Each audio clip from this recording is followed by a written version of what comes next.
Apuntadores, ¿qué tal? Yo otra vez, 12 de mayo, 5 de la tarde, y aquí estamos para hablar de política. Hoy sí es política, política, pura política. No vamos a hablar de nada distinto. Eh, con Paola Holguín, es senadora de la República por el Centro Democrático, precandidata presidencial y una lengüita brava para llamar las cosas por el nombre. Así que de esos que vamos a hablar, bienvenidos todos, bienvenida Jackie, Javier y Hilda, que anda en pinta juvenil hoy, anda relajada. Senadora, ¿qué hay? ¿Cómo le va? ¿Cómo está, doctor Ricardo? Un abrazo para usted, para Javier, para Jackie, para Hilda. Muchas gracias por permitirme estar hoy en el programa. ¿Dónde anda? En Medellín, ya mañana me voy tempranito a Bogotá. Hoy tuve agenda aquí. ¿Y en el Congreso que tienen mañana? Mañana empieza el debate de la consulta popular. La anunciaron la semana pasada y ya mañana arranca el debate. ¿Y eso cómo es ese debate? ¿Es diferente a los otros o es la misma cosa? Pues es como igual, lo que pasa es que esta vez es un solo debate y ahí tenemos, desde que la presentaron 30 días para tomar decisión. Si de pronto no se tomase decisión, se aplica una especie de silencio administrativo y por eso fue que en algún momento hablaron de sacar la consulta por decreto.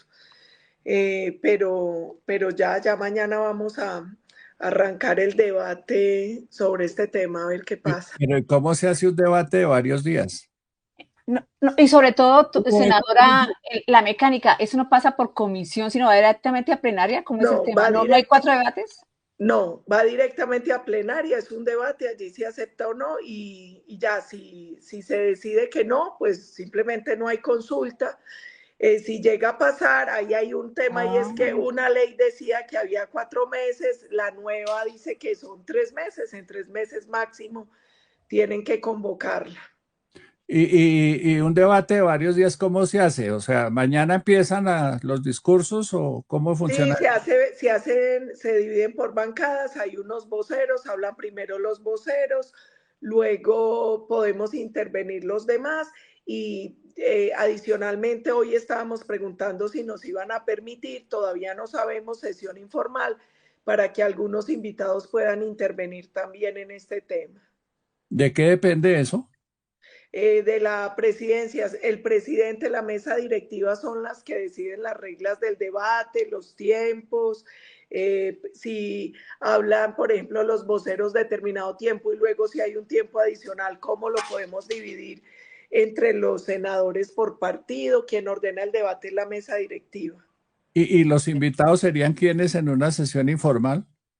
Pues ya definen las bancadas a quienes van a invitar. En mi caso, yo pedí que averiguaran porque a mí me interesaría que algunos presidentes de sindicato participaran en este debate sobre la consulta. ¿Y votan cuándo? Eso lo define el presidente. Lo importante es que no se pase el tiempo que está determinado por ley, que son 20 días más 10 días más 30 días para poder emitir concepto. ¿Pero es solo en Senado? Sí, solo Senado. Cámara no vota. No. Vea, pues no sabía que ¿Y, Cámara no tenía... y ya se sabe más o menos qué va a pasar? No. Ya se sabe. La sonrisa quiso decir que sí. No. La verdad, yo les voy a decir, pensando con el deseo. Yo espero que unos boticos que nos faltan los logremos convencer mañana a ver si se puede hundir esa consulta. Esa es la verdad. Pero, ¿y cómo es el escenario en caso de que se hunda? Bueno, porque sabemos lo que pasa si pasa la consulta, es decir, que se convoca a las urnas y todo lo demás, pero en caso de que se hunda, ¿ustedes qué esperarían? ¿Qué posición asuma el gobierno? Pues yo les digo la verdad, con el gobierno actual uno pierde con cara y pierde con sello. O sea, con cara perdemos nosotros y con sello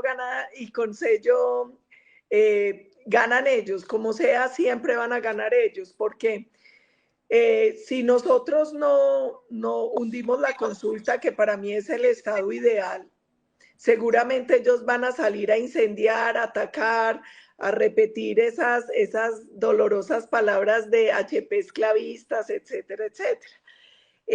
Si no se hunde, pues vamos a la consulta y lo que vamos a tener son 3 meses muy duros de un gobierno en campaña, en la calle, donde probablemente tampoco logre el umbral y lo único que hacemos es que le damos gabela y de nuevo vamos a ser los esclavistas HP. O sea, nada nos va a salvar. Yo creo que lo ideal para el país es hundirla porque hay varias consecuencias si pasa. La primera es, esta consulta vale 750 mil millones de pesos más o menos. Primer problema. Segundo problema, seguramente el debate va a ser desde la emoción y el radicalismo y no desde el argumento técnico, con unas preguntas que son una especie de confite envenenado. Y el tercer problema es que a ellos más que el resultado de la consulta, lo que les interesa es tener una excusa para hacer campaña política anticipada. Entonces, de hecho, en algún momento Benet dijo que era una mini reelección, ¿no es cierto? Sí. Es clara la intencionalidad que hay detrás de la consulta. Por eso yo creo que lo mejor es hundirla de una vez. Yo lo que espero es que nos permitan un debate técnico, un debate con altura, un debate donde podamos argumentar desde lo jurídico, desde lo económico, las implicaciones de esta consulta, porque es una consulta que tiene varios riesgos. El primero es que Petro nos pase así de a poquito de una democracia representativa a una plebiscitaria, y es que tratando de burlar los contrapesos y la división de poderes, cada que en el Congreso tomemos una decisión que a él no le guste, pues se lleve la decisión a un mecanismo de participación popular. Porque yo les quiero recordar a quienes nos ven que esta consulta nace después de que en 2 ocasiones se ha hundido la reforma laboral, en una por trámite y en otra porque decidió archivarla a la Comisión Séptima. Esto es lo que hace que el gobierno, viendo que en Senado no va a pasar, pues se invente el tema de la consulta. Por eso digo, aquí hay un riesgo de un gobierno que quiera disimular el pasar de una democracia representativa a una plebiscitaria, pues bypaseándose, en este caso, la decisión del Congreso, que es un contrapeso, que es un poder autónomo y que tiene derecho a tomar decisión sobre estos temas. Y la otra cosa que a uno le angustia es que claramente ellos lo que quieren es acabar de polarizar, de fragmentar y de usar este mecanismo para hacer campaña política. Senadora, el presidente del Congreso dice que mañana la va a someter a votación y que ojalá mañana mismo haya una decisión.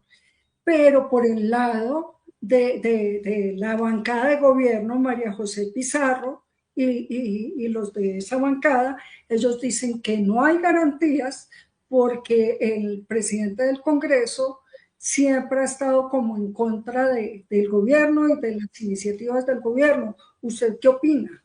Aquí hay una cosa clara y es, por ley quinta, quien organiza el debate es la mesa directiva. Recordemos que en la mesa directiva está el presidente, que en este caso es el senador Efraín Cepeda, y hay 2 vicepresidentes. Pero el voto de cada uno vale uno, o sea, porque hablan de que no hay garantías, igual, allí vamos a votar todos. Y el voto del presidente del Senado vale uno, como vale uno el del vicepresidente primero, el vicepresidente segundo y de todos los demás. Entonces yo creo que hasta que no estemos en el debate, no se esté dando el debate, resulta como prematuro decir que no va a haber garantías. ¿En qué se basa el que no vaya a haber garantías? El presidente, la única función que tiene en este caso es ordenar el debate y seguramente lo va a hacer, como se ha hecho siempre, seguramente, como se ha hecho siempre, cada bancada va a tener la oportunidad de intervenir, de exponer sus argumentos y cuando se dé por finalizado el debate, que no sé si sea mañana mismo, cuando alcancemos a hacerlo, pues se someterá a votación. ¿Cuántos votos se necesitan para pasarla o hundirla? Tenemos que cumplir el quórum y de ahí es mayoría simple.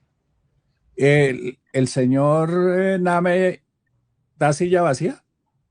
Sí, ahí no hay todavía reemplazo en esa curul. Mayoría simple es 50+1. Sí, es la mitad más uno de los que estemos cumpliendo el requisito de quórum para votar, porque acuérdense que hay un quórum deliberatorio que es menor y hay otro que es decisorio. Cumplimos el quórum decisorio y de ahí con la mitad más uno. Pero se invitan a personas para que opinen, expresen sus opiniones como los sindicatos que usted dice, pues eso se va a prolongar más. Pues yo espero que nos permitan, porque en este caso yo también quiero ser honesta, aquí se ha pintado como si fuera una oposición cerrera a unos empresarios, los que estamos contra la reforma laboral, pero la verdad es que muchos sindicatos se han manifestado contra la reforma laboral porque aquí el fondo es unos beneficios muy pequeños para el trabajador que terminan siendo muy onerosos para las empresas. Recordemos que en Colombia el 99.5% de las empresas son MIPYMES, que el Banco de la República ha dicho que lleva a que se pierdan unos casi 500.000 empleos. Entonces la pregunta aquí de fondo es, si con una consulta populista vamos a dar unos pequeñísimos beneficios a un grupo privilegiado y pequeñito de los trabajadores, arriesgando que casi 500.000 familias se quede la persona sin empleo, se queden sin ingreso. Ese es el tema de fondo y eso es lo que tenemos que debatir. El tema de las horas extras, el tema de los dominicales y los festivos y también el asunto de la eliminación del contrato sindical, de los del SENA. Cada una de estas 12 preguntas hay que desagregarlos porque cada una tiene sus problemas que la hacen bastante riesgosa. Claro. Senadora, ayúdenos a entender en qué anda la oposición, porque toda la gente dice, salen los escándalos, salen las investigaciones, y la oposición, ¿qué está haciendo? Entonces se responden ellos mismos, pues nada, no se le ve que esté haciendo nada, no se está moviendo. Ayúdenos a responder esa pregunta para nuestros seguidores. Yo agradezco muchísimo esa pregunta porque uno aquí recibe garrote todo el día haciendo oposición del gobierno y de los que no son gobierno. Entonces yo quiero hacer unas pequeñas precisiones. La primera es, el país no se lo han escriturado a un partido o a un político. Colombia es de los colombianos y todos tenemos un compromiso de luchar por Colombia. Por lo tanto, yo creo que la oposición no somos el puñadito de parlamentarios que tenemos asientos, sino que la oposición es todo colombiano que hoy está en desacuerdo con el rumbo que le está dando el gobierno al país y que por lo tanto debería asumir un rol más activo. Yo siempre he dicho que en Colombia no debemos esperar un mesías, sino que necesitamos muchísimos ciudadanos valientes, un ejército de ciudadanos valientes donde cada uno de nosotros asuma nuestro rol como opositor. 2. Si se trata del tema de los parlamentarios, hay que entender que en Colombia hay división de poderes. Muchos congresistas hemos asumido la oposición no solo frente al gobierno, sino que cuando hemos visto la posible comisión de delitos, hemos actuado denunciando a los funcionarios del gobierno, al presidente mismo. Por ejemplo, yo denuncié a Gustavo Petro por violación de topes de campaña, financiación indebida, falsedad en documento público, falsedad procesal. Fui, me ratifiqué en la denuncia, llevé más pruebas, pero finalmente yo no soy la comisión de acusaciones. Él tiene mayoría en esa comisión y lamentablemente esa comisión no le ha respondido al país con la celeridad que debería exigir un tema tan delicado y de justicia. Hay otros entes que están investigando, la Fiscalía, el Consejo Nacional Electoral. Entonces yo creo que aquí muchas veces el reflector está frente a los parlamentarios y se les olvida que en esta división de poderes hay unos organismos también que deberían cumplir su función frente a una serie de hechos que se han ido presentando en este gobierno, entendiendo que Por ejemplo, el Consejo Nacional Electoral tiene una competencia específica, que es la investigación de la campaña, donde ellos pueden proceder contra la campaña, contra el gerente de campaña y quienes están ahí involucrados. La comisión de acusaciones tiene la competencia sobre el presidente como aforado. La fiscalía sobre unas personas que están ahí involucradas. Entonces, lo primero que yo quiero que nos entiendan quienes nos están viendo es que aquí todos estamos haciendo el trabajo de oposición política, judicial, comunicacional, que no es fácil, que aquí hay una división de poderes y que uno hace su parte, pero lamentablemente uno cómo hace para que acelere la fiscalía. ¿Hace cuánto no vimos nada de los papá Pitufo, de alias el sobrino, del hijo de Petro, etcétera, etcétera? Hace rato estamos esperando que el Consejo Nacional Electoral, con todo ese acervo probatorio, se manifieste sobre el tema de campaña y por Dios, la comisión de acusaciones lleva más de un año con estos procesos y no pasa nada.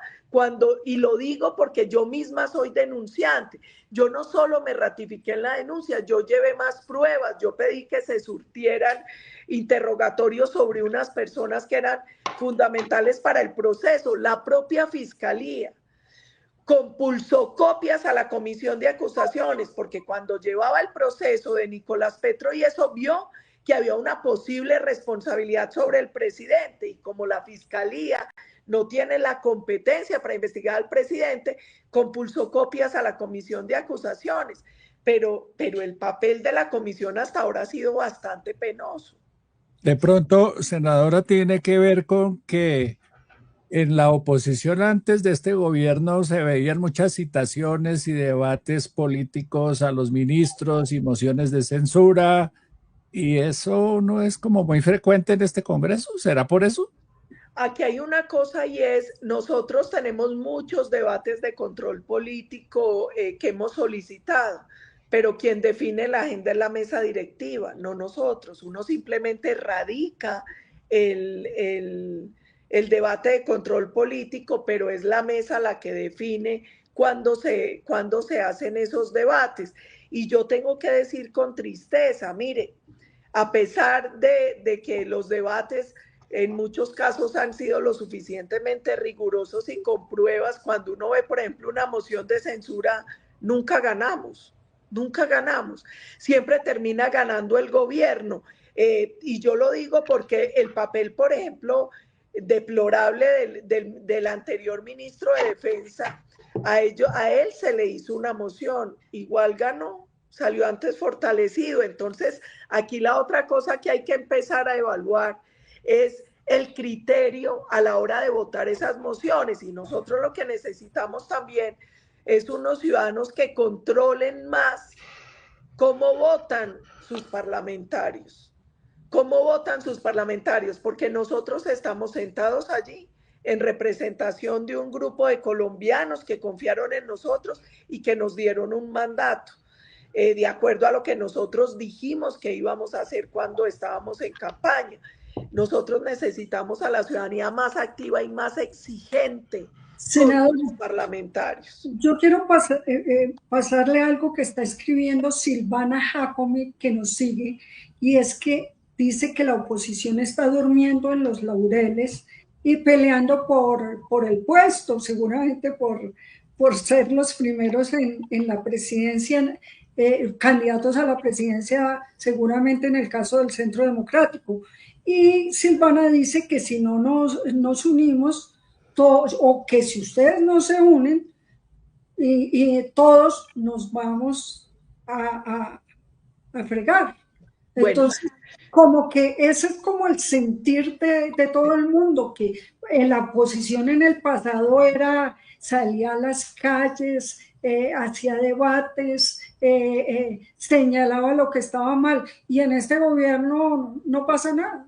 Y yo quisiera, qué pena, senadora, complementarle con lo que dice Hilda. Es que uno ve a Petro que va en tren bala y a la oposición va como en ferrocarril, o sea, una locomotora un poquito atrasada. Uno no ve propuestas, uno no ve algo que motive, que incentive a la gente y dice, uy, si por este señor o por esta señora voy a votar por ellos. Siempre como pegados de la rueda de lo que diga Petro, pero, y como asustados por lo que dice Petro, pero uno no les ve argumentos de ninguna clase ni propuestas de ninguna clase de la oposición.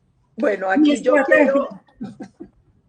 Pero esperen porque ya son muchas preguntas. Mi estrategia, de acuerdo. Les pido tapo para ir respondiendo un poquito lo que dice la doctora Gilma, lo que dice la doctora Jacqueline, lo que dijo Silvana, para poder ir avanzando porque son muchas. Lo primero que yo les quisiera decir es, claro que yo entiendo la angustia ciudadana y todos dicen tengan un candidato ya. Craso error.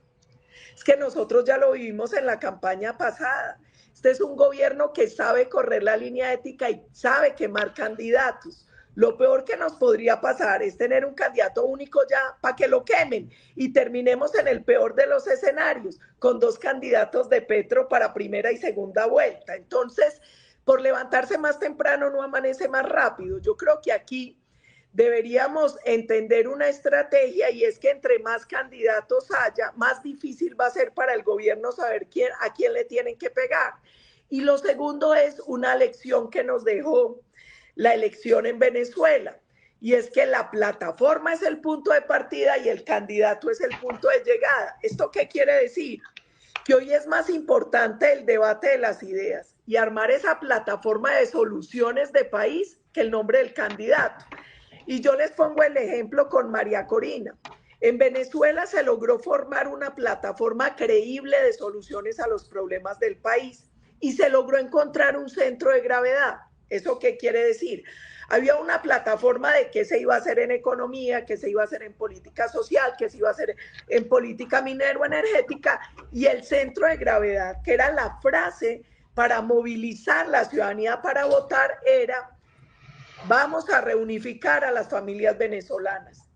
Porque en Venezuela se dieron cuenta que no importa si usted de qué estrato sea, cuando hay 8 millones de personas que tuvieron que abandonar su país, el mayor anhelo de un venezolano de cualquier estrato y de cualquier estado era ver crecer a sus hijos y a sus nietos, era volver a unir a la familia.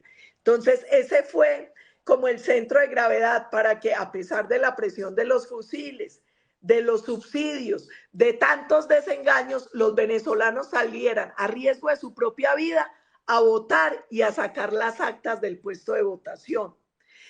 Miren que es tan importante la plataforma sobre el candidato que María Corina no pudo ser candidata, Corina Lloris tampoco, terminó siendo Edmundo González. El candidato no importó, la gente votó por ese proyecto de país y esa plataforma. Entonces, aquí lo que yo he venido repitiendo hace como un año es: logremos hacer una plataforma lo suficientemente robusta, una plataforma creíble y sensata que una muchos sectores para poder ser alternativa a Petro, porque esto no se gana a punta de antipetrismo. Colombia necesita más que eso. Colombia necesita que desde la sensatez exista una propuesta para recuperar la seguridad, para que la economía crezca, para recuperar la salud y el acceso a medicamentos, para que podamos avanzar. La otra cosa, esto no hay que darle muchas vueltas, eso está inventado, y es normalmente cómo ha funcionado. En el último trimestre del año, es decir, octubre, noviembre, diciembre, se depuran los partidos, los movimientos y tienen candidatos únicos que van a una interconsulta o una consulta interpartidista en marzo.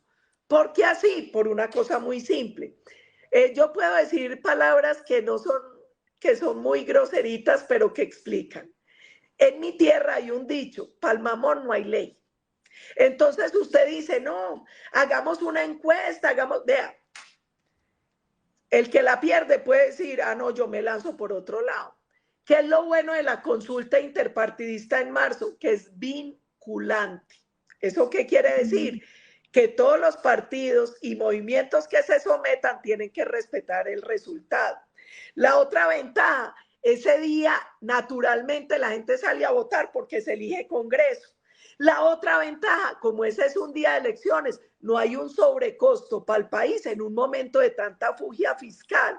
Entonces, yo el llamado que les haría a todos es: bajémosle a la ansiedad. Aquí hay unos tiempos que son los que la lógica política ha dicho que funciona. que se depuren los partidos y los movimientos para octubre y una interpartidista en marzo.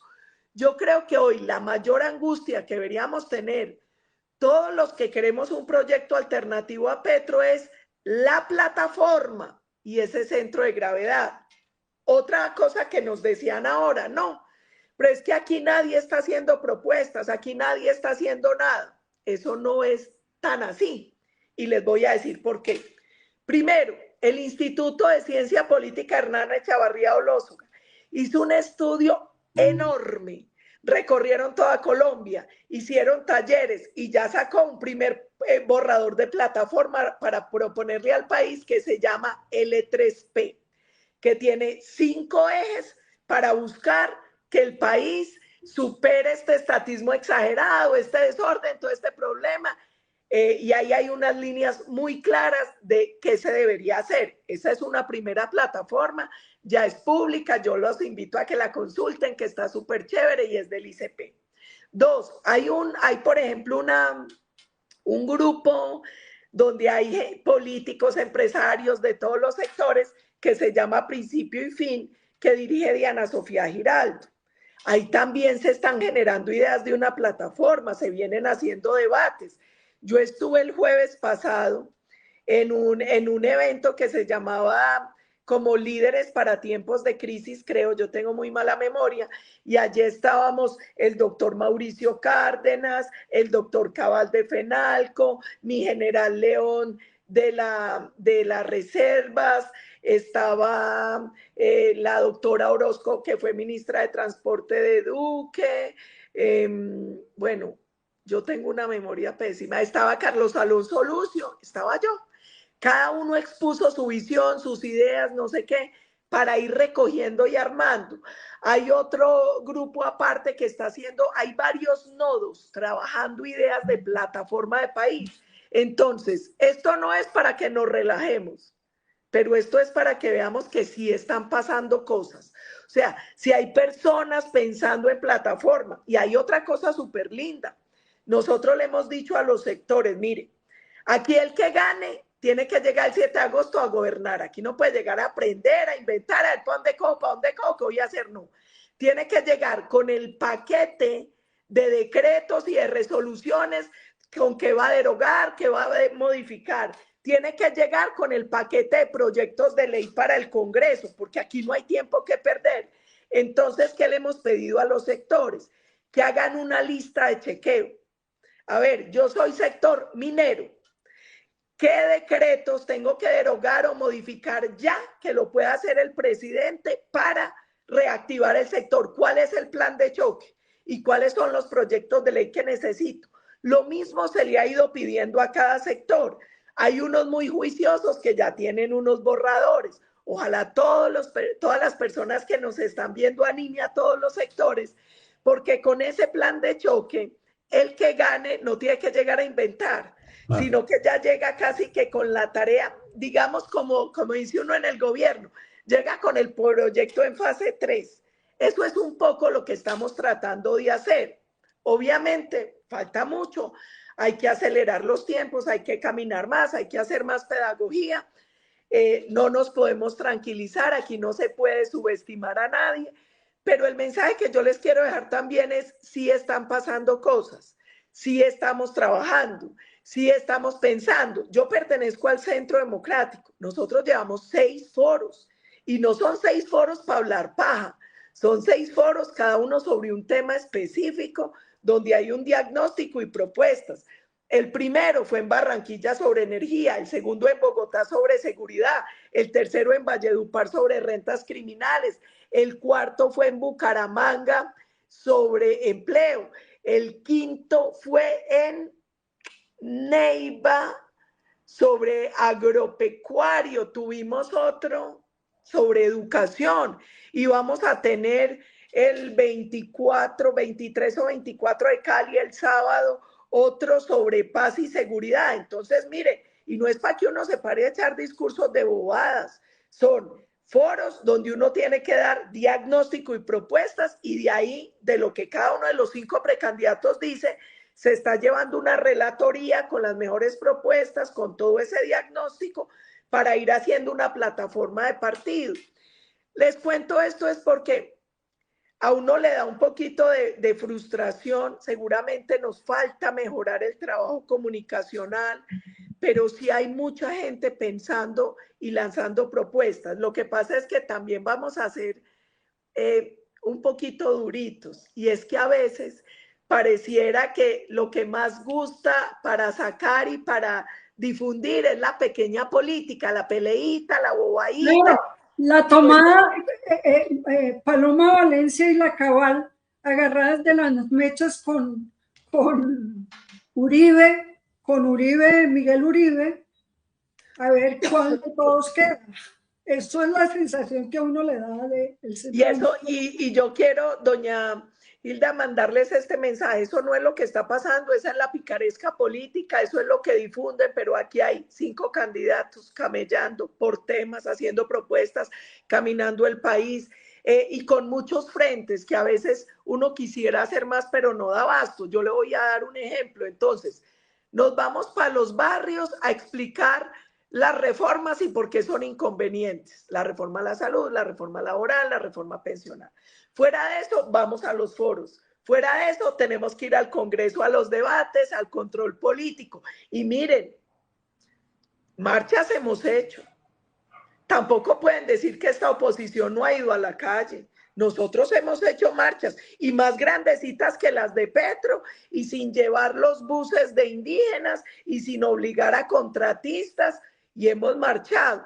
Lo que pasa es que uno con las marchas tiene que tener cuidado, porque si se vuelven paisaje, perdemos el año. Las marchas hay que hacerlas estratégicas, hay que hacerlas con un motivo claro y con un objetivo. Yo les voy a decir de todo corazón, en parte se logró hundir la reforma a la salud por esas marchas, por ese trabajo ciudadano tan valiente en redes, porque se pusieron la camiseta, las asociaciones de pacientes, las asociaciones científicas. Entonces, aquí la ciudadanía también ha hecho esfuerzos que no podemos desconocer. Yo nunca he faltado a una marcha, y uno ve personas de todas las edades, de todos los partidos, de todas las ideologías. Uno ve en redes gente así, personas haciendo unos esfuerzos enormes para hacer esta pedagogía, además una pedagogía que yo les digo de todo corazón. Aquí el que tenga miedo que se compre un perro, esto, aquí la oposición no es de gallinas, pero ustedes no se imaginan lo que es tener a estas hordas que se meten al Congreso a gritarnos de todo, que nos viven amenazando de muerte, que se van para las casas de los parlamentarios que votan en contra, a decir de todo, a hacer de todo, cuando ahí están hijos menores de edad, como le pasó a Nadia Blair. Esto no es tan sencillo. Y las amenazas de muerte son constantes, y los ciberataques son constantes. Y eso no es para decir pues que somos los berracos pues de aguadas. No, no, no. Pero yo quiero que tomemos conciencia que esto no ha sido una tarea fácil, no es una tarea fácil. Aquí nadie está pidiendo que le tengan pesar ni victimizarse. Aquí lo que hay que hacer es arreciar, seguir avanzando. Pero la otra cosa es que este no es el gobierno con el talante más democrático que nos ha tocado. Y aquí las amenazas y el matoneo no han sido fáciles.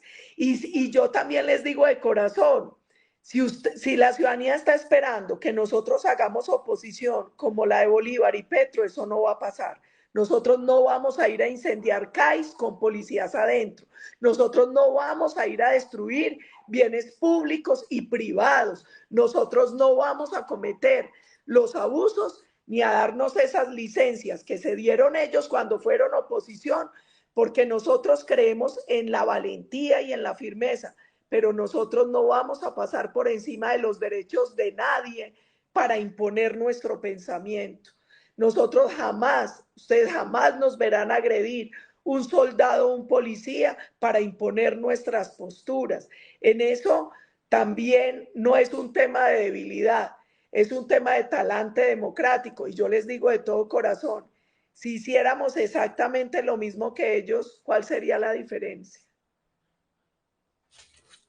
Senadora, ¿usted está de acuerdo entonces con la columna de José Félix Laforí que dice que para qué tanto afán, y eso de pronto ya lo tienen claro todos los aspirantes del Centro Democrático, que sea una consulta el 8 de marzo y no tengan candidatos ya este año por encuesta.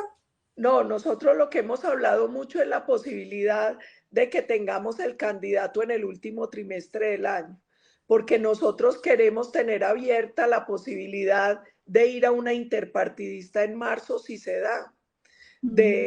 Nosotros no queremos cerrar ninguna puerta, es que nuestra obligación como partido es llamar a la unidad, y a la unidad basada no a esas coaliciones politiqueras de componendas y arreglos, sino a la unidad en torno a una plataforma que de verdad conquiste el corazón de los colombianos, que el ciudadano confíe en esa plataforma, que el ciudadano sepa que si vota por ese equipo que defiende esa plataforma, a recuperar la seguridad, vamos a tener crecimiento económico, vamos a tener un Estado pequeño, vamos a combatir la corrupción, vamos a recuperar la salud. Eso es lo que nosotros necesitamos. Nosotros no estamos cerrando la puerta a una coalición más amplia. Nosotros lo que estamos diciendo es, busquemos que el candidato se pueda depurar como lo hemos hecho siempre en el último trimestre del año. Porque además hay otra cosa de política práctica y mecánica. Hoy ninguna encuesta mide intención de voto.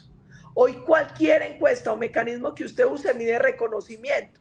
Si ustedes miran históricamente, en eso es mucho más experto el doctor Galán que yo, las encuestas en los procesos electorales, casi siempre los que están por esta época de punteros terminan de coleros, por una cosa simple.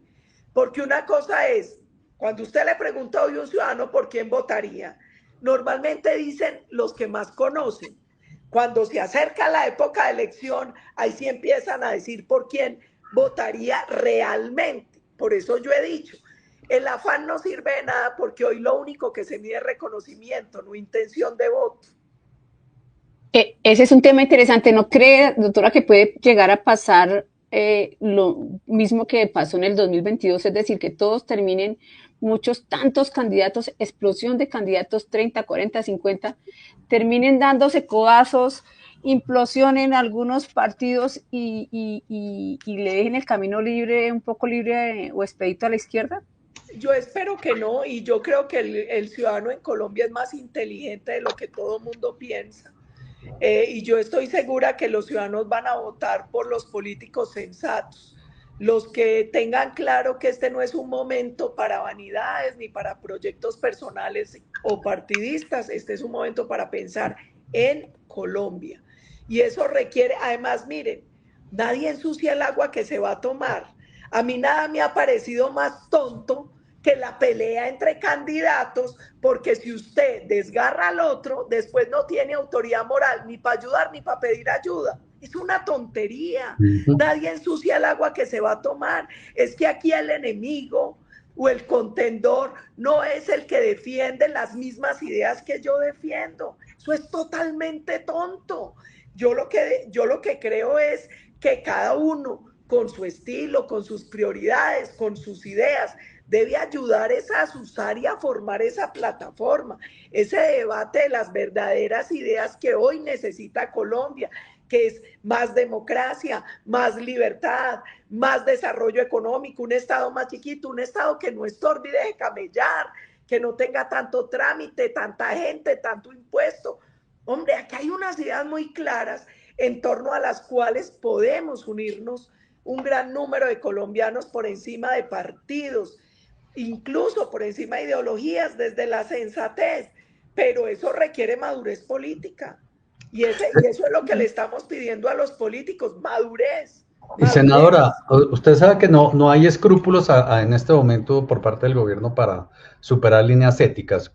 Una de ellas es el uso de los recursos públicos para financiar campañas políticas, empezando por la consulta popular, siguiendo con las demás. ¿Cómo contrarrestar eso? Yo siempre he dicho que las campañas son más que la presión de plata y plomo. Y yo lo viví en el caso de Venezuela. Allá sí que había presión de fusiles, allá sí que había presión con las cajitas de CLAD y con los subsidios. ¿Qué es clave para uno combatir eso? Enamorar a los colombianos de un proyecto alternativo real. Esa es la clave, esa es la clave. Y lograr motivar ese sentimiento patriótico que le hace entender al ciudadano que aquí lo que no puede haber es miedo. Es que incluso a los empresarios. Mire, en Venezuela mucho empresario cuando le tocó escoger entre plata y patria, escogió plata y se quedaron sin plata y sin patria. Yo creo que aquí este es un momento que va a requerir que los ciudadanos sepamos lo que nos estamos jugando y actuemos de acuerdo a eso.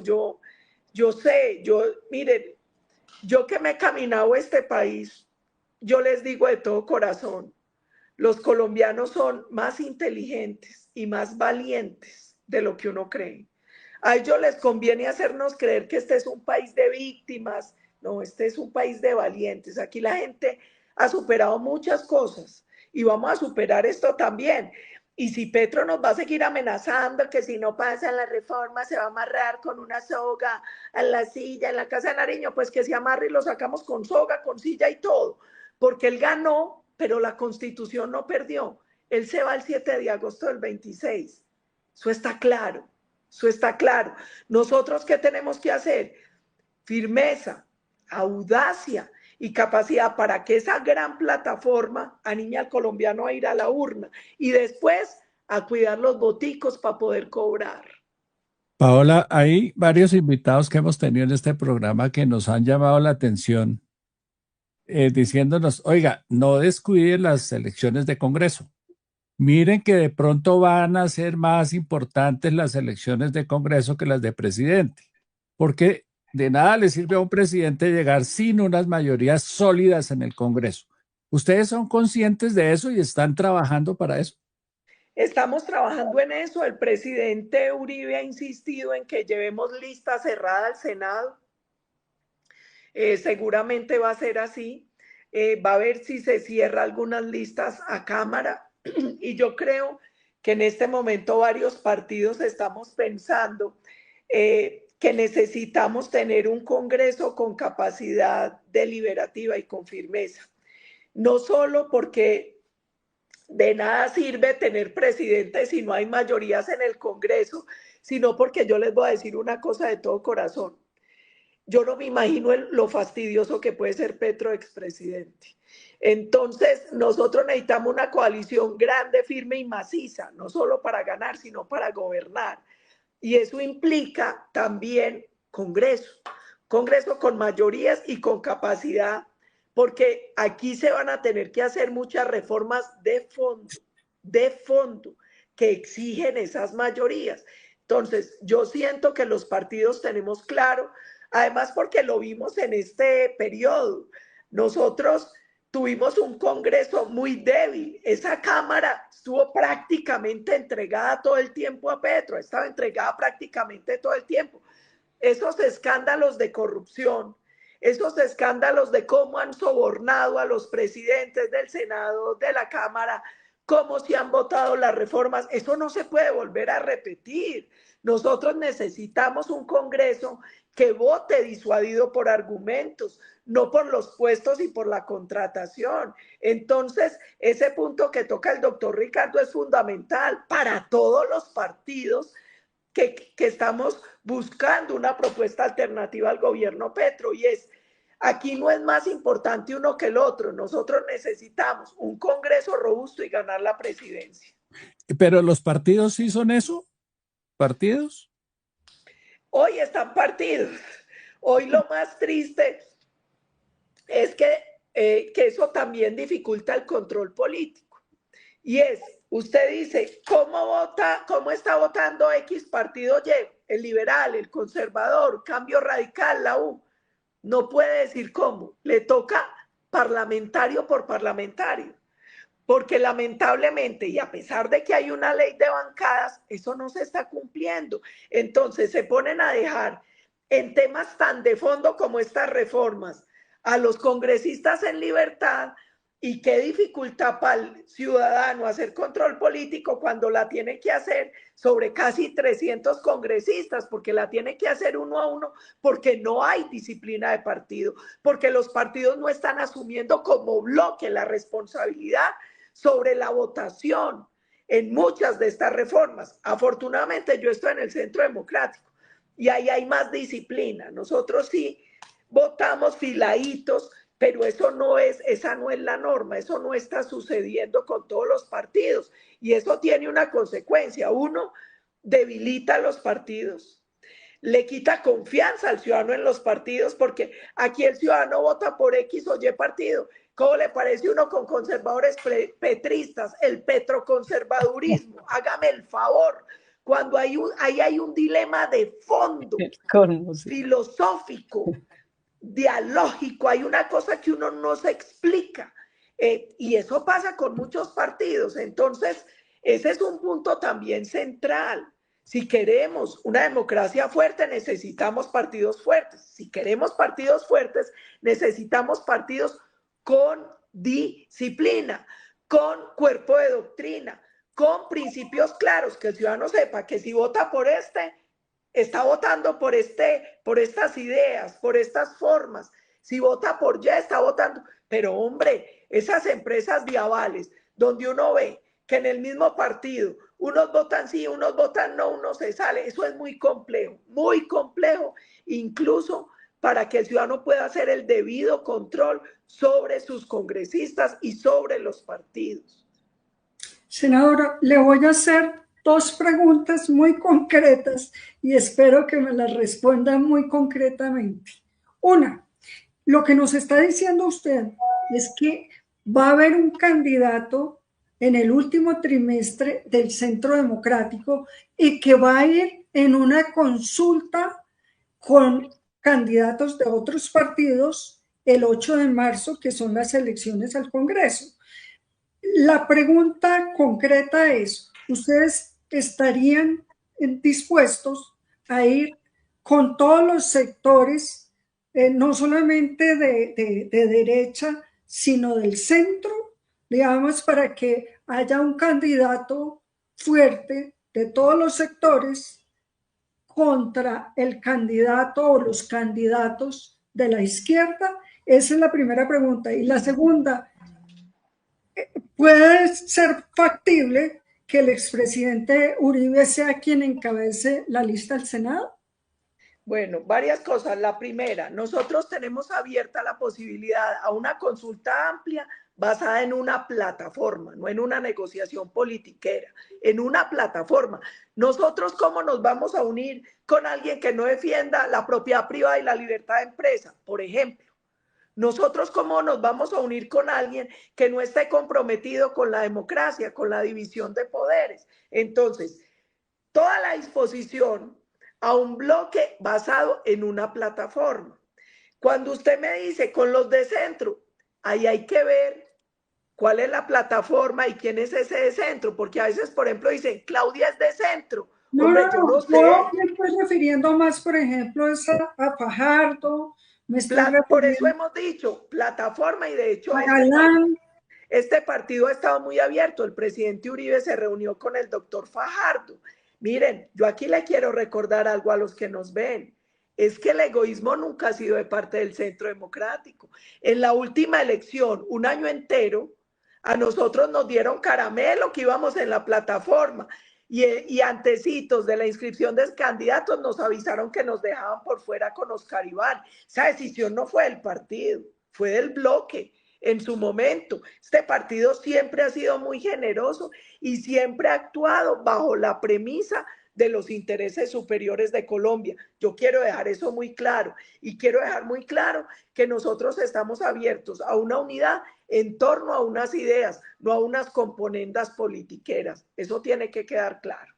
Ningún partido tiene una mayoría suficiente para sacar un candidato propio, ni siquiera el Centro Democrático, que es el más disciplinado, como usted dice. No. Nosotros somos muy fuertes, hay que ir viendo, pero yo le digo una cosa, doctor Galán, en este momento toda la ciudadanía le pide a uno unidad. Sí. Nosotros lo que no podemos hacer por ningún motivo es arriesgarnos a que continúe el modelo que hoy está gobernando a Colombia, porque es un modelo sumamente destructivo de la democracia, de la institucionalidad, de la economía, de las libertades. Nosotros no podemos correr esos riesgos. Vamos a ir avanzando. Yo también creo que este partido va a ser clave en la próxima elección. Estoy segura de eso porque uno siente en la calle que los ciudadanos están premiando y valorando la coherencia y el esfuerzo del Centro Democrático. Sobre el tema del presidente Uribe, nosotros le hemos planteado varias alternativas: que corra al Senado nuevamente, que sea fórmula vicepresidencial. Todo eso se ha discutido. Hoy el presidente está inmerso en un juicio, en un proceso. Hay que subsanar primero ese tema. Gracias a Dios. Gracias. Ese no termina este año. Entonces podría antes de octubre, eso tiene que terminar en octubre. Y para la verdad, el tiempo y para la justicia a Dios, yo creo que gracias a Dios, hoy siendo público el juicio, los ciudadanos se han dado cuenta que es un montaje y una persecución de unos sectores. Entonces, cada vez es más difícil, creo yo, que condenen a un inocente cuando todo el país está viendo el juicio. Vamos a esperar qué pasa con eso. Nosotros sí le hemos hablado al presidente de estas posibilidades. Vamos a ver qué pasa. Hay que resolver primero este tema aquí. Cada día trae su afán. Tenemos que salir primero de este juicio, que yo creo que va a salir en justicia, como debe ser, favorable al señor presidente Álvaro Uribe.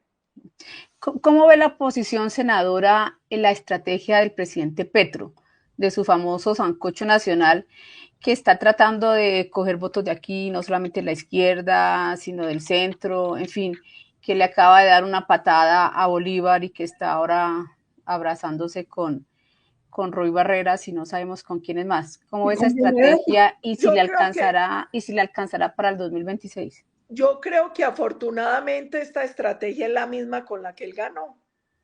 Él ganó así. Yo decía que iba a ser muy complejo el gobierno Petro porque él ganó parado en tres paticas, en cuatro, digamos. Una que es la izquierda radical, que tiene esa idea de ese modelo social comunista de Petro.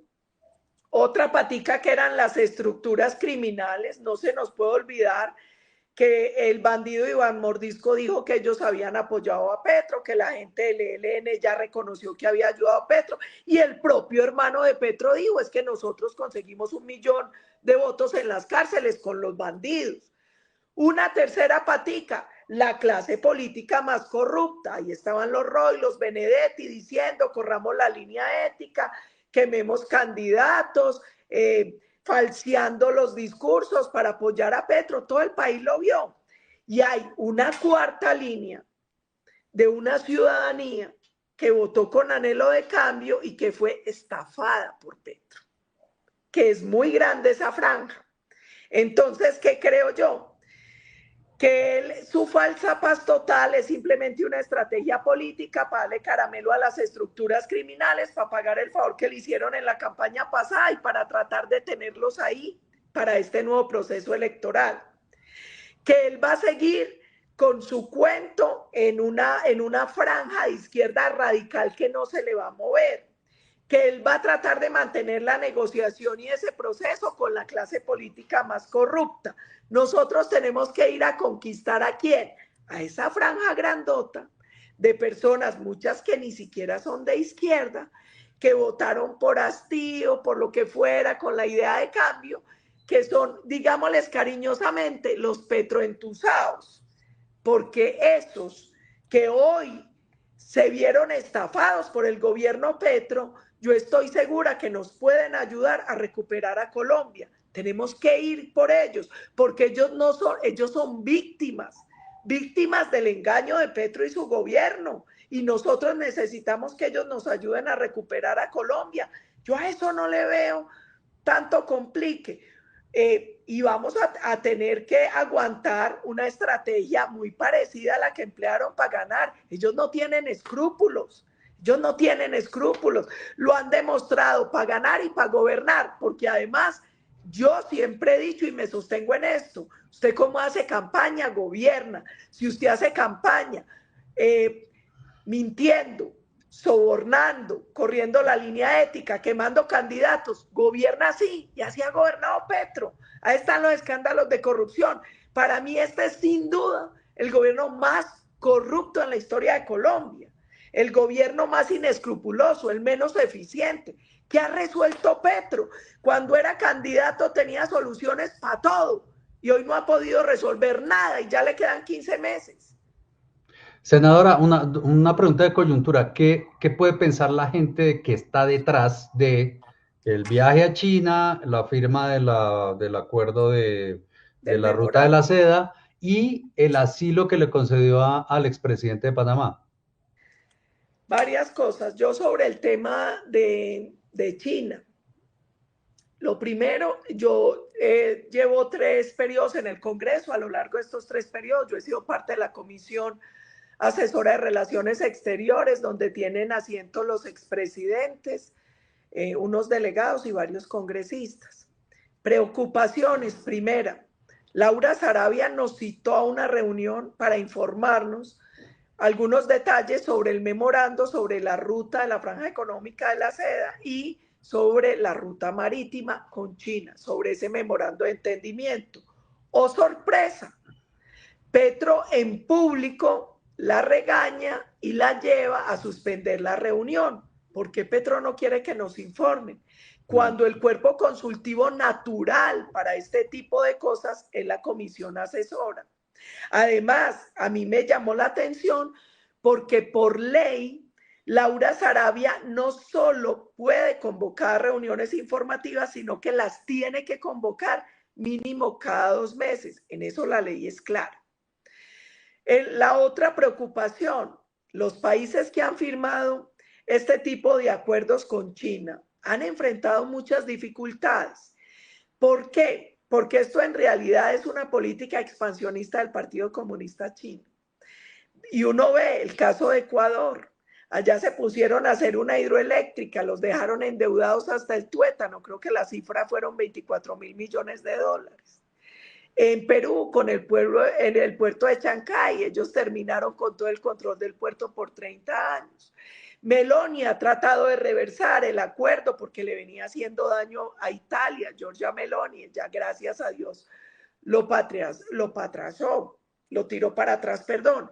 En el caso de Argentina, ellos hicieron una central como una cosa espacial bajo control de los chinos, le quitaron toda la soberanía sobre esa zona a los argentinos. Entonces uno tiene mucha preocupación porque lo que se ha visto en el proceso es opacidad en la contratación, unos endeudamientos muy complejos y en algunos casos obras muy mal hechas, muy mal hechas. Yo envié una carta con esas preocupaciones y unas preguntas a la Cancillería. Hasta ahora no tengo respuesta. Pero ahí tenemos problema. Y póngale otra cerecita a ese lado. Las relaciones tan complejas que estamos teniendo con Estados Unidos en este momento. Y ese memorando puede complejizar y tensionar aún más las relaciones de Colombia con Estados Unidos. Esa es otra dificultad. Que Estados Unidos nosotros con China hemos tenido unas relaciones comerciales y diplomáticas por más de 40 años, muy tranquilas, muy tranquilas. Hemos tenido relaciones con China, hemos tenido oficina comercial de Taiwán, hemos tenido relaciones con Estados Unidos. Pero en este momento de enorme tensión, preocupa que Petro le envíe este mensaje tan, llamémoslo, retador a Estados Unidos. Retador. Ahí hay una preocupación. Frente al tema de Martinelli, para mí es muy difícil. ¿Por qué? Porque hay un tema de asilo que es legal, que es constitucional, es una figura que está ahí. Panamá ha sido una nación generosa con nosotros. El expresidente Martinelli fue muy generoso con varios compañeros nuestros del gobierno del presidente Uribe. A uno lo que lo sorprende es que después de la manera en que Petro lo trató, le haya dado ahora el asilo. porque Petro fue un gran maltratador del presidente Martinelli. Le quedan ahí a uno como preguntas y dudas. Yo de eso llegaría hasta ahí, en ese Y punto. especulaciones, ¿no? Por ahí especulan que es un trato de reciprocidad. Petro diría reciprocidad. De Bueno, reciprocidad porque el presidente de Panamá es muy amigo de Martinelli, dicen. Y pues por aquí hay mucho pleito que puede llevar a la cárcel amigos del presidente, entonces están haciendo ahí como para mandarlo ya. un intercambio. Ya. Yo quiero hacer... Ahora espere que se le fue la luz. Perdón, y puedo Senadora, no pararme y tiene luz. prenderla. No, Sí, ya sí, sí. estamos, mire, sobre el tiempo. Entonces, no sé si la última pregunta o las últimas preguntas. Yo quería darle un par de cositas. Andrés Pascagaza, que uno de nuestros seguidores, dice que todo lo que dice la senadora está muy bien, de una plataforma, de unirse, de etcétera, etcétera, pero que todo se derrumba porque Miguel Uribe se cree el candidato del Centro Democrático. Y el segundo es de Juan Manuel González. Juan Manuel González dice que la Cámara de Representantes son una partida es una escuela de regalados, de hambrientos, de oportunidades, de corruptos. Entonces, cabría ahí preguntarse uno qué hacer con el Congreso que está en las encuestas, es la entidad, la institución que debería estar en la cabeza y está en la cola. Y lo otro es que me explique, es que me contaron que usted tuvo hoy una reunión de bancada en Antioquia y que dijo un par de frasecitas que valdría la pena que las explicaras. Una es que la consulta popular, no, mentiras, que Petro ganó, pero no perdió la Constitución. Lo acaba de decir aquí. Pero esta mañana también lo dijo. Y la segunda, que aprobar una mini reforma o una consulta para calmar a Petro es como alimentar a un tigre con lechuga. Sí, pero espere que prenda la luz porque Sí. si no, Bueno, porque con todo el mundo de preguntas hay como 5 preguntas ahí. Tiene muy bien iluminado el set y todo. Aunque algunas ya las ha respondido, ¿no? Sí, Dale. pero si quieren varias cosas con el tema de Andrés, yo no quiero referirme como a ningún compañero en esta contienda del partido. Nosotros lo que hemos tratado de hacer es reunirnos permanentemente los 5. La última reunión fue con el presidente Uribe como testigo en Neiva, haciendo un llamado a la unidad, a la sensatez, a que respetemos unas reglas de juego, unos acuerdos. Ojalá se haga, porque vuelvo y digo, no tiene sentido ensuciar el agua que uno se va a tomar. Uno no puede pedir ayuda o ayudar si pierde la autoridad moral al no jugar como con las reglas que son y con el debido respeto y hacia el otro, hacia el compañero de la contienda. Entonces, yo creo que nosotros, este es un momento para demostrar eso, para demostrar altura política, humanismo, sensatez, y que Colombia está por encima de cualquier proyecto personal. A Juan Manuel González ha sido muy triste el comportamiento de la Cámara. Yo no puedo generalizar porque yo he visto allá con uñas y dientes algunos representantes tratar de defender lo que es correcto. A mí me han tocado los debates de un Hernán Cadavid, de un Andrés Forero, de un Juan Espinal, de algunos incluso miembros del Partido Verde que ayudaron a elegir a Petro y que hoy son grandes opositores de lo que está haciendo su gobierno, pero sí hay que ser muy claros en que algunos se han vendido al gobierno, que han votado de manera corrupta después de recibir prebendas, y ojalá cada vez se haga más público los nombres, los datos, y podamos hacer el verdadero control 1 a 1 sobre los senadores y representantes a la Cámara. Ojalá. A mí me parece que más que esperar que los congresistas cambien, es que los electores cambien y elijan a otras personas. Punto. Exacto, y de hecho ese es el mejor castigo, no volver a votar por ellos, porque a uno lo angustia. Y yo aquí les voy a decir una cosa, yo he sido muy crítica en algo. Todo el mundo dice, estamos mamados de la corrupción. Políticos, ladrones corruptos. El político para robar necesita un empresario que le ayude, necesita un contratista que le ayude. Y ese político, normalmente, el ciudadano sabe que es un ladrón, pero lo sigue eligiendo. ¿Por qué? Por un puesto, por 50, por 100.000 pesos. Esa es la realidad. Esto se volvió casi un problema endémico. Entonces, lo que yo pido es, venga, hagamos un pacto por la transparencia, transparentemos toda la información, transparentemos cómo votamos los congresistas, cuánto ganamos, todo, quién nos financia, todo, todo. Transparentemos todo. ¿Para qué? Para recuperar la confianza del ciudadano en la institucionalidad y asumamos responsabilidad política, que toda la votación sea pública, toda, para asumir toda la responsabilidad por nuestros hechos. Es que es nuestra obligación. A nosotros, esa curul nos la entregaron los colombianos y ellos nos pagan el sueldo. Es que los ciudadanos son nuestros jefes. Les tenemos que responder. Ojalá nos exijan más y nos tranquen más. Sí, hoy, esta mañana yo estaba en una reunión en FENALCO. Estábamos discutiendo el tema de la mini reforma laboral, de la apelación y de la consulta. Soy clara y me sostengo en eso. Es que Petro cree que el Estado soy yo, o sea, él cree que él tiene el poder judicial, el poder legislativo, el poder ejecutivo. Él cree que si no le pasa una cosa, él se puede quedar. Pues no, señor, él ganó por la Constitución, no perdió. Y nosotros, ese punto no es negociable. Ese tiene que ser un punto rojo. Y ese no es un tema de si usted es de izquierda o derecha, de un partido o de otro. Si usted es demócrata, tiene que hacer respetar la Constitución, que es la norma de normas. Eso no es negociable. Y yo era clara en algo. Hombre, hay congresistas, yo eso no lo entiendo y se los digo con afecto y con respeto, que le dicen a uno, no, es que pasémosle alguna cosita a Petro. Por Dios, dejen la bobada. Eso es calmar con lechuga a un tigre.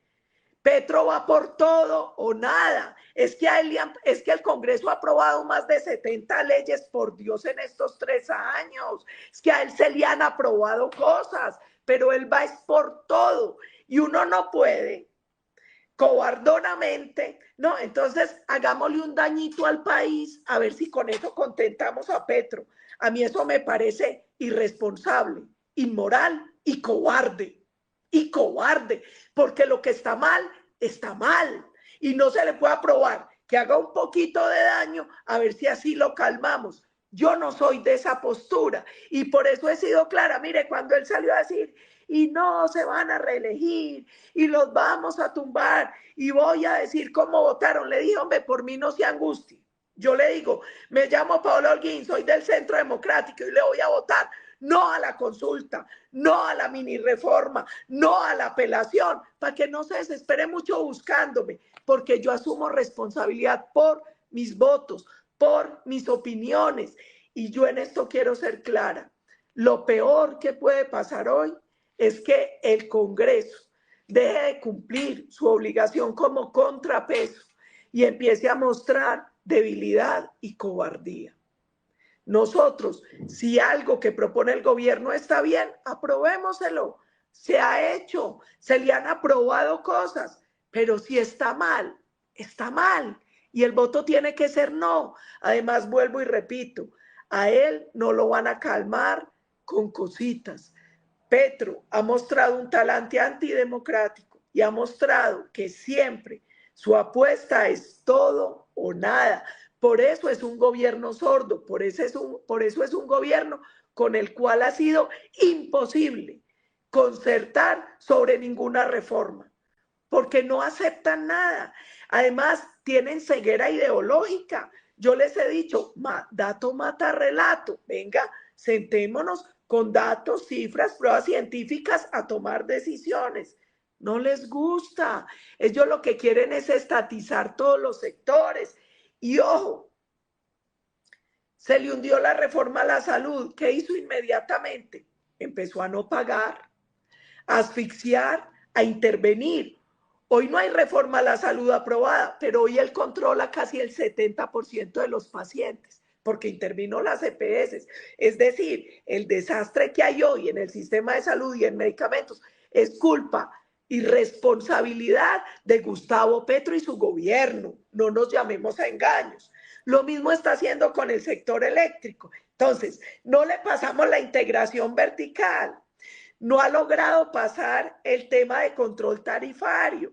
En ese afán que él tiene de estatizar el sector eléctrico, ¿qué está haciendo? No les está pagando ni la opción tarifaria, ni lo que les debe de los subsidios a estrato 1, 2 y 3 para matar por asfixia a las empresas, intervenirlas, y le dice a todo mundo, así como decía que el coco de la salud era las EPS, ahora dice que el coco son las generadoras y que las tarifas son ilegales. Ojo con Petro.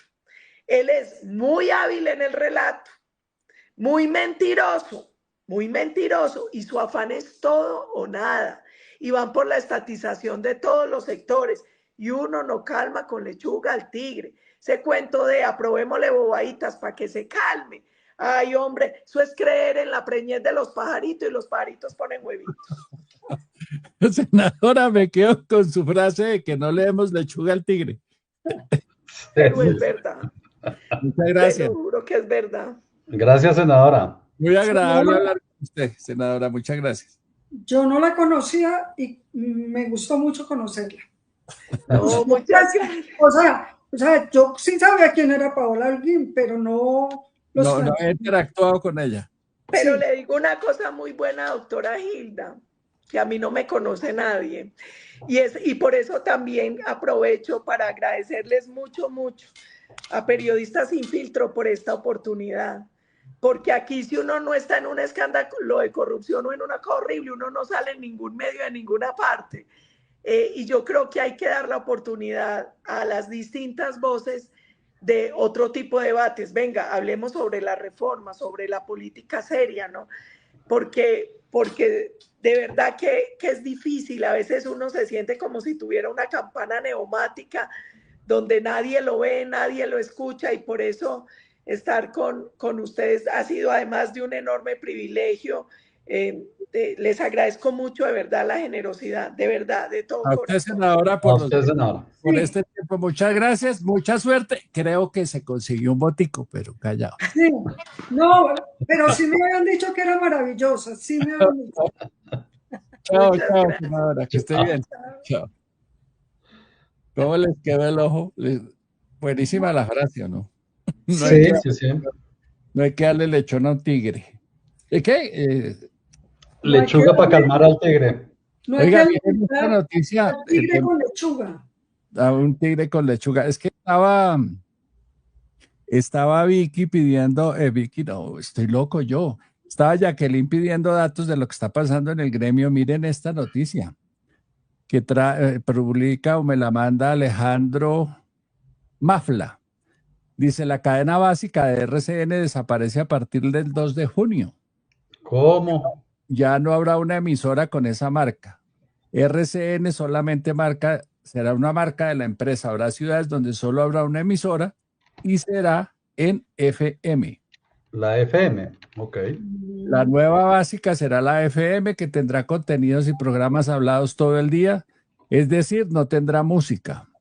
Se creará una cadena musical de clásicos en inglés en Bogotá, Medellín y Cali. Muy buena, muy buena. Sobre transmisiones deportivas, habrá un grupo nacional para transmitir desde Bogotá. Tendrá un corresponsal de las principales ciudades para efectos de mantener la información general deportiva que se canalizará desde Bogotá. Ajuste de costos. No, pero ¿sabe qué, Ricardo? En últimas, ese era el sueño de Luis Carlos Vélez cuando estuvo dirigiendo la FM. Y ¿sí? pues ya que estamos hablando de medios, déjeme hacer una aclaración antes de lo que voy a decir. Es indudable que Ricardo Galán es el decano de los podcasts y que hace un podcast maravilloso y tiene muchísimos seguidores. Pero déjenme decirle que Luis Carlos Vélez está haciendo un podcast muy bueno y que ha cogido un vuelo impresionante. Y hoy que Luis Carlos Vélez entrevistó a Hassan Nazar, él también viene con otro proyecto Entonces, estaban hablando que es que en realidad hoy los podcasts, toda la información en Internet es mucho más independiente y está haciendo cosas que cualquiera que no esté hoy mirándonos, por ejemplo, lo puede mirar mañana o pasado mañana o en cualquier momento. Entonces, de alguna manera ese es el futuro y aquí no hay, digamos, como mordazas, sino la autocrítica de uno mismo. Así es. Entonces, se están Bueno, haciendo cosas muy... eso que estaba haciendo Luis Carlos Vélez es muy bueno. Sí. Se llama Las Mañanas con Vélez, creo. Vélez en las mañanas. Vélez en la mañana. Sí. Viene Hassan, por lo que le oí esta mañana en la entrevista, ahora que estuve revisando Pero no crea que no es un fenómeno solamente colombiano.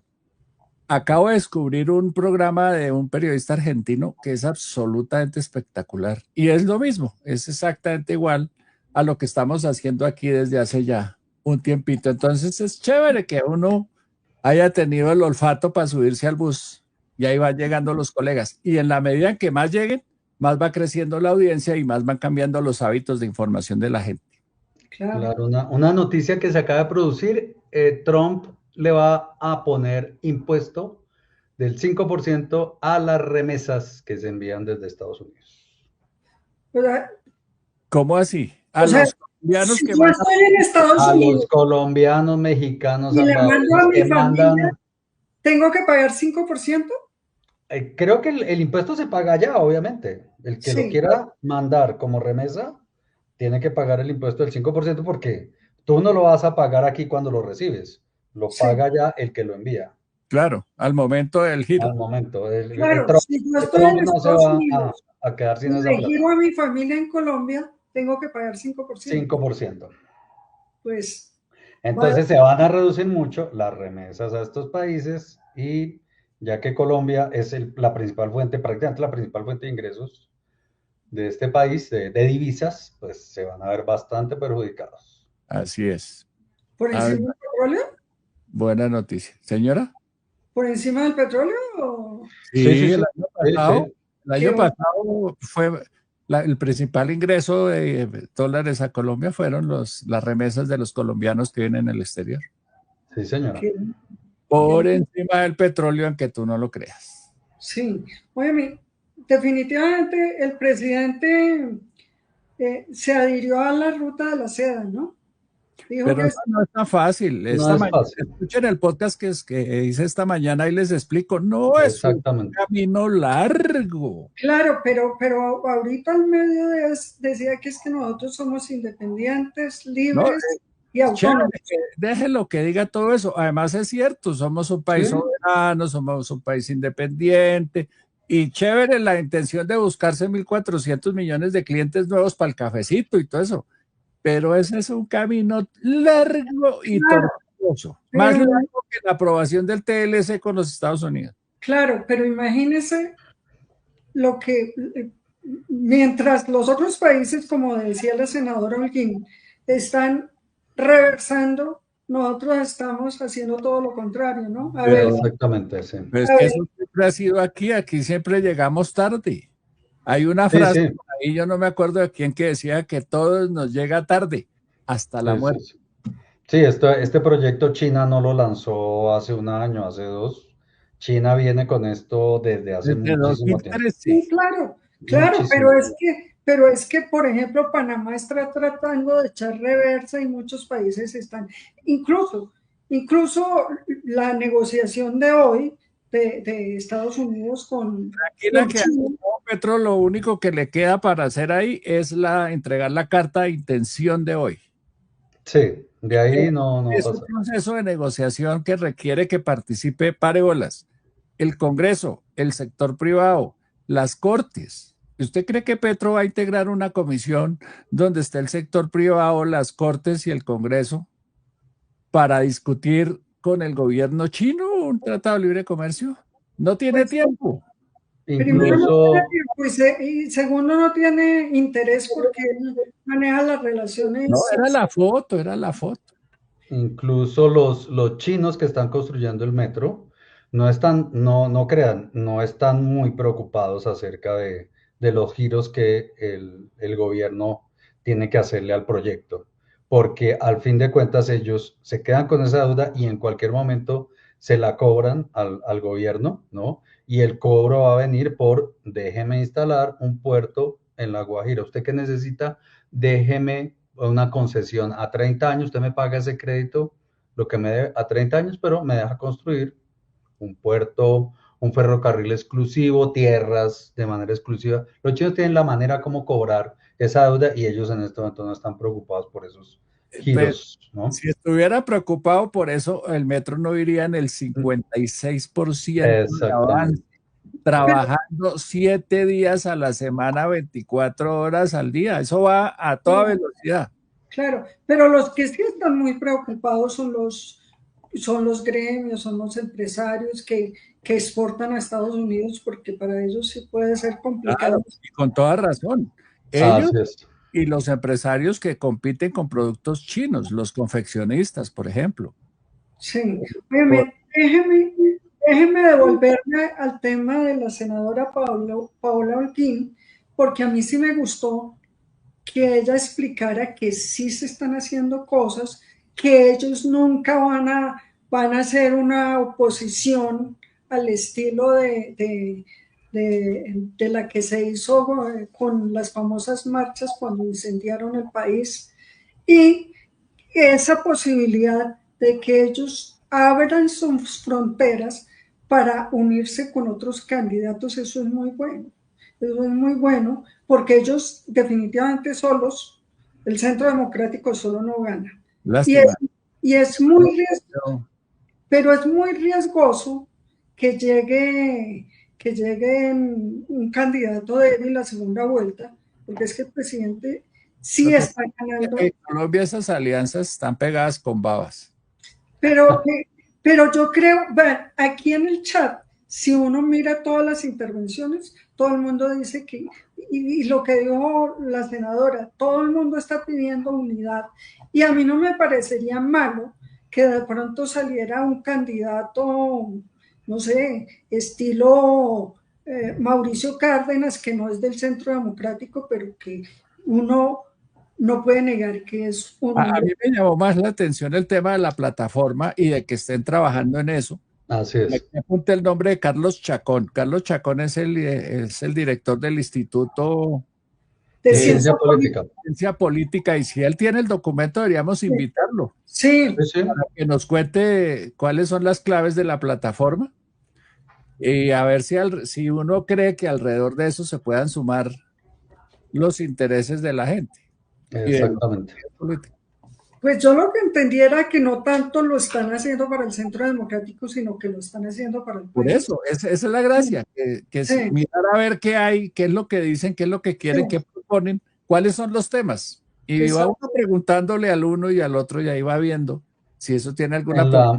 En la página del instituto pues está un comunicado de prensa y pues están los 5 puntos, pero pues no veo el documento debe estar colgado en algún lado.